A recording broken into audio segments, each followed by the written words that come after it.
All right, let's talk border. Mexican law enforcement now making drug seizures across the country there. This is all part of new crackdowns under President Sheinbaum. Our border correspondent Jaeson Jones is in the field with the Mexican Defense Forces, bringing us some exclusive footage. Jaeson, good morning. I'm Sean. Good morning. I'm here in Culiacan, Sinoloa, Mexico. I'm on a base. I don't want to say where and which one beyond that. But behind me here, we just had the honor of watching the morning 7:30 a.m. ceremonies with the National Guard and other services from the Mexican Military Defense Forces. But as they break away here, I'm going to pan over so you can see here. But one of the things I want you to know is that they're really in this game. Yesterday, we took a Black Hawk helicopter up into the mountains, and some of this B-roll that you're going to watch here, and you're going to see what I'm talking about. We were about 3,500 feet, guys, coming in, and you could smell this lab. So when you talk about, the toxics, the poison that this methamphetamine produces, it's incredible. That's why we first detected it. And it's one of the methods as they fly through the mountains, they can actually detect these labs by smelling them. Now, when we came into land, you'll see in some of these images, we had what they call a brownout because that Black Hawk pushes so much dirt up in the air. Got down, landed, and then started to look at this lab that they had just seized yesterday.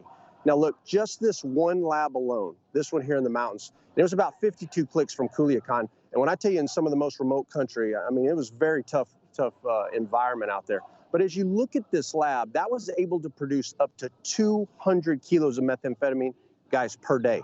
And it's really interesting how the cartel had done it. Now, this was specifically the El Mayo faction of the Sinaloa cartel's territory where we were in. And, that's one of the most hyper-violent, largest cartels that exists in Mexico.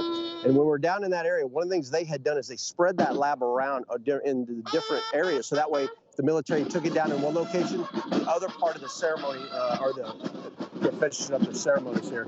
The other part is where that lab was. So they wouldn't take it all down at the same time. Very interesting environment, and I got to tell you guys, it's been a great experience down here. Now, we're getting ready to leave here. We're going to fly to another location and get ready. We're going to be able to show you some more things that they're doing out here.